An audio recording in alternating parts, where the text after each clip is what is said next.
Kenapa saya bilang kesalahan paling fatal? Karena kita selalu beranggapan bahwa memupuk banyak itu sama dengan bagusnya, tidak? Grower ini kan memang di fase generatif ya. Ya. NPK Multira Grower dengan kandungan 15, 19, 20 itu kan memang di posisi memang di generatif. Kalau seandainya kayak grower itu yang dipakai di vegetatif, itu sebetulnya benar apa salah? Saat ini, permasalahan pupuk di Indonesia masih cukup kompleks. Distribusi pupuk seringkali tidak tepat sasaran, jumlah pemberian pupuk tidak sesuai luas lahan, terjadi double data, dan rekomendasi pupuk tidak sesuai dengan kondisi unsur hara tanah. Akibatnya, muncul masalah baru seperti degradasi lahan, pencemaran lingkungan, hingga penurunan produktivitas pertanian.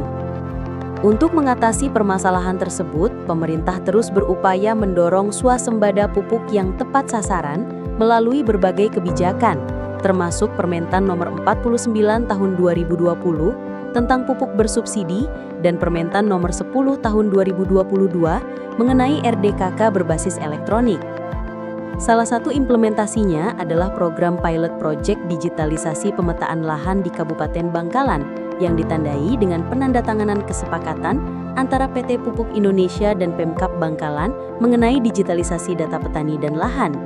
Wilayah garam ini menjadi daerah pertama yang dijadikan lokasi penerapan rekomendasi pupuk presisi.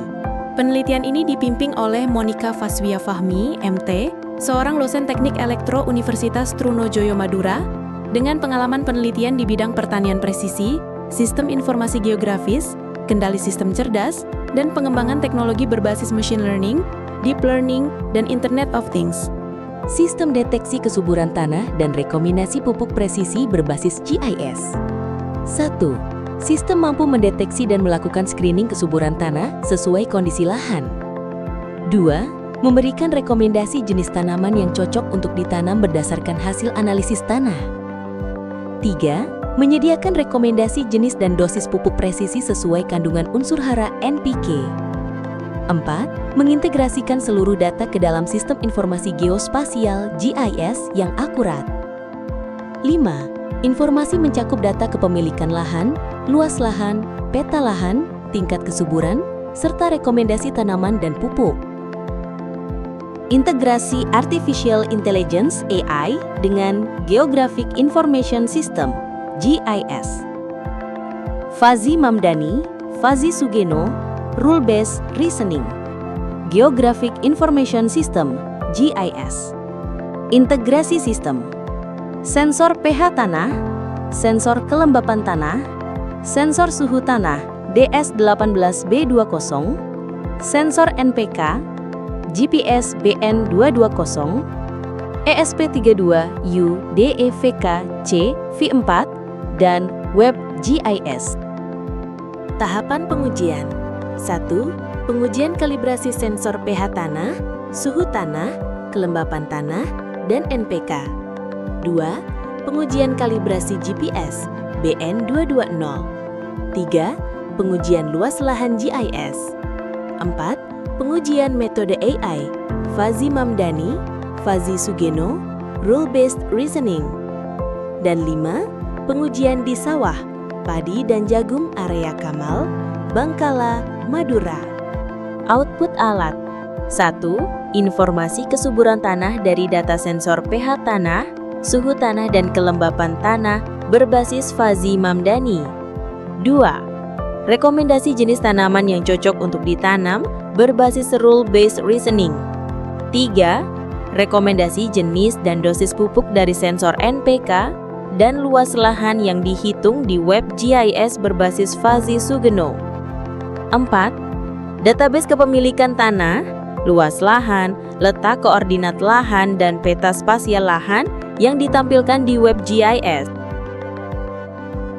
Alat skripsi saya yaitu alat pendeteksi tingkat kualitas kesuburan tanah dan rekomendasi jenis tanaman, di mana alat ini berfungsi untuk menentukan tingkat kualitas tanah yaitu rendah, sedang, tinggi, yang dimana menggunakan metode Fazi Mamdani untuk mendapatkan output kualitas tanah, di mana inputannya adalah 3 parameter yaitu suhu, pH, dan kelembapan.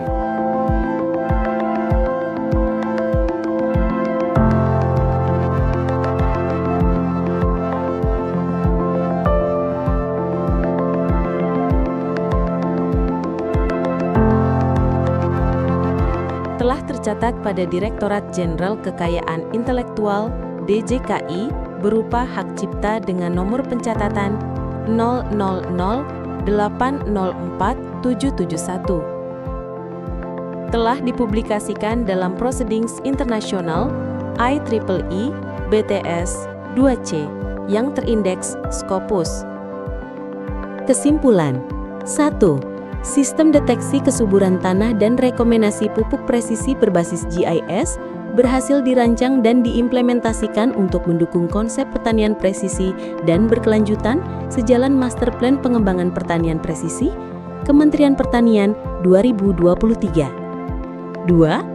Teknologi ini sudah teruji dengan tingkat kesiapan teknologi TKT7, yaitu alat telah diuji coba dalam lingkungan sesungguhnya, sawah, dengan skala terbatas. 3. Teknologi telah tercatat pada Direktorat Jenderal Kekayaan Intelektual DJKI dengan nomor pencatatan 0004771. 4. Teknologi ini telah dipublikasikan dalam Proceedings Internasional IEEE BTSI 2C yang terindeks Scopus. 5. Teknologi siap digunakan dan dikomersialkan sebagai sistem nasional untuk ketahanan pangan melalui kerjasama Kementerian Pertanian, Lembaga Pemerintahan, Dinas Pertanian, PT Pupuk Indonesia, BUMDes, dan kelompok tani di seluruh Indonesia.